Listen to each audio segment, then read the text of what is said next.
Welcome back to the Talking Point, ladies and gentlemen, the show where we bring you guys in on the conversation. I've got Joe Tomlinson here joining me, and of course, we've got guests in the studio. Mina, how are you doing?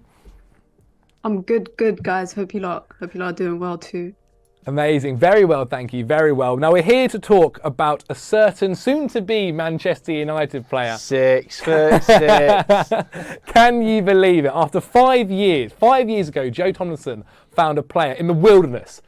Nobody had seen him. I love this. 6'6". It's been a long time coming. It's been a long time coming, Joe, isn't it? 6'6", by the way. Anybody who watched those original Football Daily podcasts, Sunday Vibes, Extra Time, will know of my love affinity with big 6'6". Wout Weghorst. The hardest working, goal scoring machine the world has ever seen. I love this guy's bringing grace, decorum, and goals to Old Trafford. Okay, well, you heard it here first. Well, let's talk about him then. Let's get straight into it. Wout Weghorst going to Manchester United. That is the talking point. Joe Tomlinson, I think we can tell you are buzzing.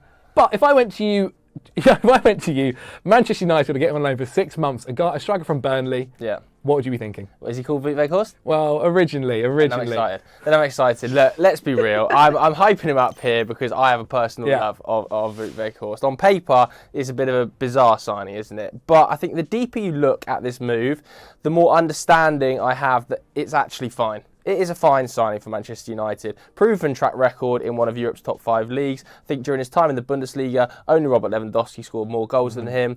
An extremely hard worker. You know, I'm sure Mina's going to be able to tell us more about this, but his pressing numbers, both in Germany and at Burnley, were absolutely exceptional. He's got a very big character, by all accounts, from some of the things I've read about his time in the Burnley dressing room. Maybe a little bit overconfident there, but that might suit Manchester United. You know, he might come in and be a little bit more confident, not be overawed by the situation. And yes, we can take the Burnley situation and the Burnley 2 goals in half a season how you want. You can either take it one way, that he was a big flop in the Premier League, or you can take it the other way, where he was playing for a struggling Burnley team that were on the way down anyway, created no chances, and he was thrown in at the deep end.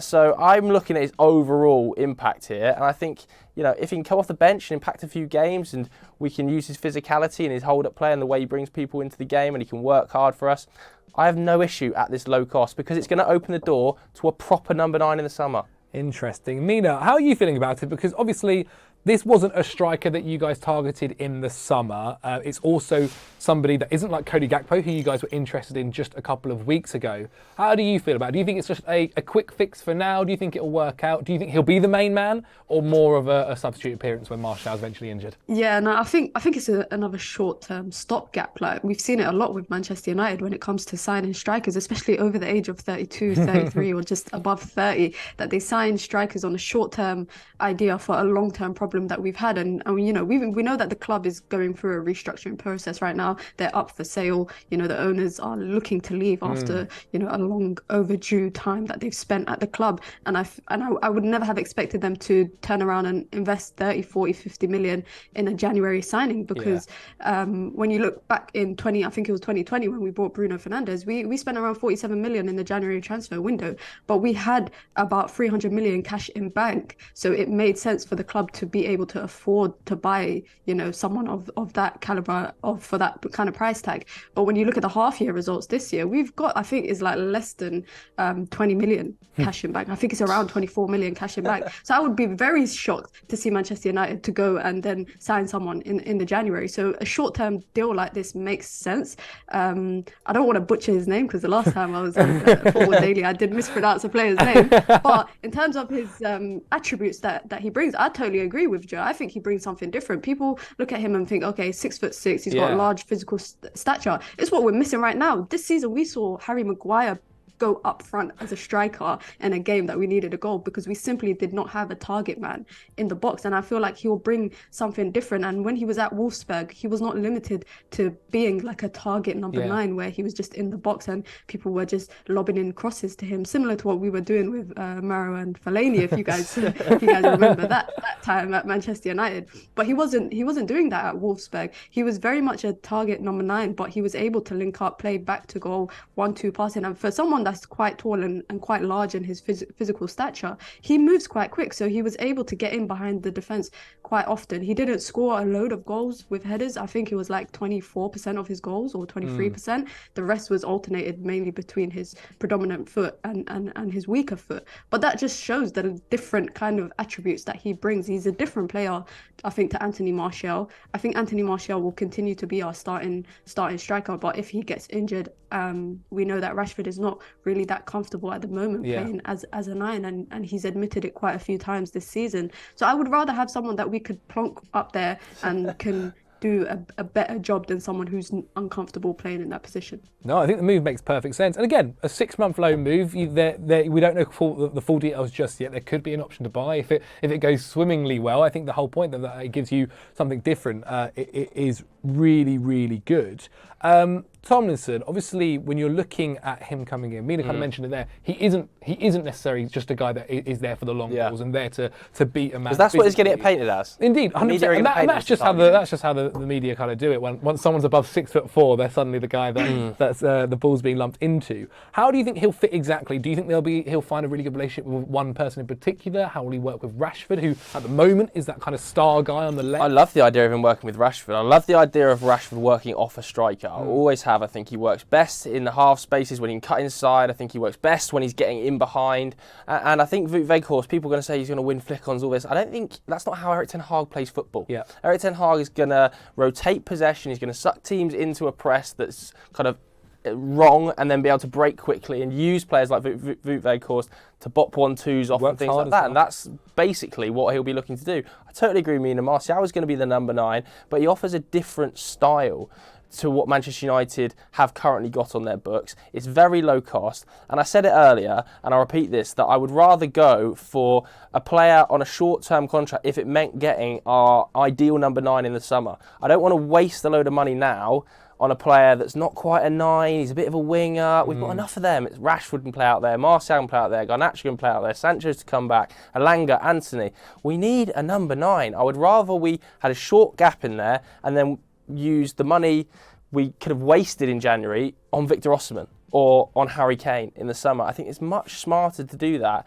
than overpay now on a player that doesn't fit in the number 9 role, because we've got enough wingers come strikers. I feel like you're talking about João Felix there. I think João Felix would have been a fine option for Manchester United. He would have been a fine option because he could play in multiple areas across the front line, but where was his role? Like he was going to want to play in very similar spaces to Bruno Fernandes. If he was playing on the wing, which he doesn't classically do, it's going to be a very similar areas to Rashford. He's not going to play on the right, where Anthony is pretty integral to this Erik ten Hag system. So we'd have had to play as a 9. We haven't really seen him play as a lone 9, even in La Liga, let alone a physical league like the Premier League.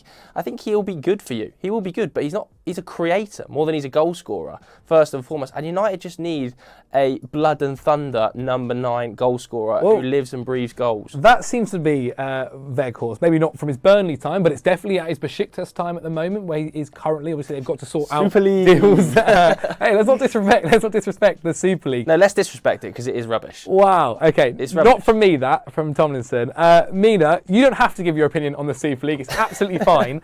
Is there any concerns you have slightly about Weghorst? Because look, we mentioned here that Martial is obviously the starting number 9. However, his injury record is a bit patchy at the best of times. If you get to a position where you're solely relying upon Weghorst and teams might slightly suss out what he's about and how it works, is that a slight concern, or are there any others that you have? No, I wouldn't say that's a really a concern for me, because like Joe said, I think it's kind of interesting. He does offer something different. We've seen it when he was at Wolfsburg, where they kind of played in a similar formation with what United play now, with the lone striker and then the 3 people behind him and then 2 midfielders. And I think that will really bring out the best in people like Bruno Fernandes and Rashford when they get the opportunity to run into the half spaces that he provides simply by dragging out defenders. I think one thing that we see with number 9s and traditional number 9 strikers, people who play in that position, is that their physical presence tends to disrupt the centre backs. And just by physically being there, because you see for example with Anthony Martial, he does drop in a little bit. He can pick up the ball because he's good with picking up the ball to his feet. He can play back to goal, and he can drop back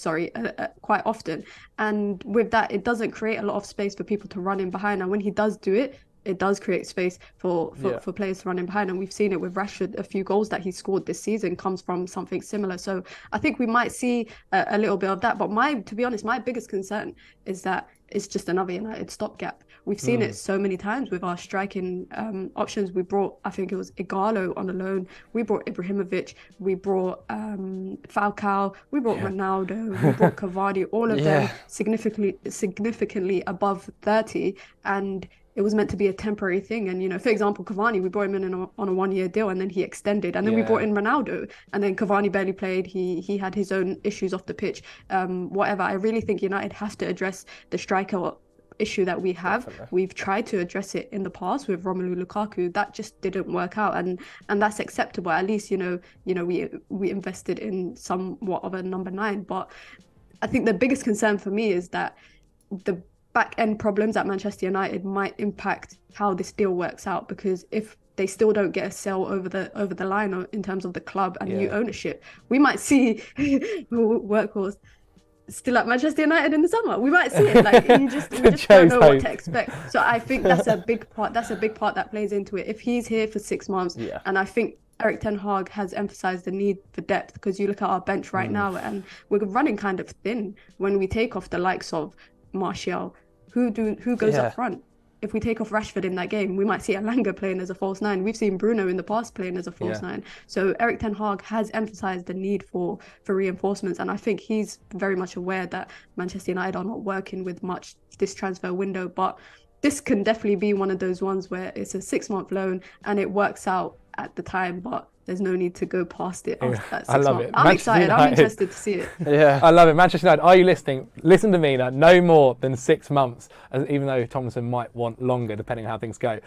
Joe, quickly then to you. What do you think is success for Weghorst in these 6 months then? Is there a certain number? I kind of said to the guys earlier in the João Felix one, is there a certain number that you're looking for? Not really. Is it just a presence? Not really. I mean, if he gets between 5 to 8 goals, it's been a really successful 6 months, hasn't it? But the more important thing for him is the impacts in moments. I think if he scores a winning goal, maybe that takes you over the line in a big game, or he scores a winning goal in a semi-final, I'd rather he scored 1 big goal than 5 inconsequential goals, where he's coming on and it's already 3-0. So I don't think we should be setting him a number. He's literally a warm body, really, if we're being honest, up front for Manchester United, that can have an impact in moments.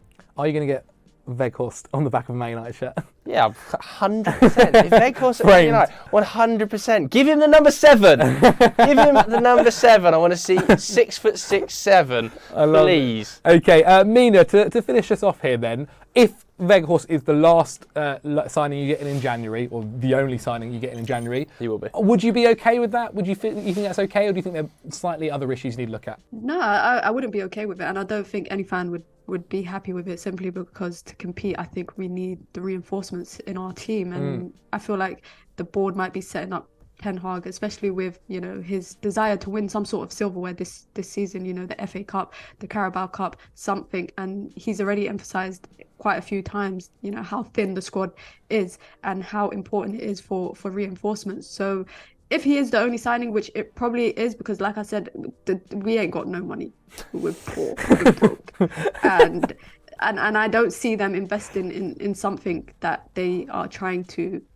part ways with. So I wouldn't be happy with it, but hopefully in the summer, by the time maybe new ownership comes in and reinforcements are able to be brought into the team, then we can look at it again. But it's very much like we just have to make do with what we got at the end of this transfer window. Indeed. I mean, the Erik ten Hag pool working wonders already for Weghorst, the Dutch links. Guys, thank you so much. That is the talking point. That is us discussing Wout Weghorst to Manchester United. Mina, thank you so much. You did that fantastically. Thank you for having me. Where can the guys at home find you? You can find me on Twitter at Mina Football. Yeah, I just talk about Twitter. I talk about football. Talks about Twitter, Minna. Honestly, if you like your Twitter, then follow Minna. Perfect. The links will be in the description below. If you guys want to see more, then click on screen right now. Get in the comments and let us know what you guys think of Wout Weghorst. I think that's what we're going to say every single time. Tomlinson is a massive fan. Subscribe to the channel, like the video, and we'll see you guys very soon.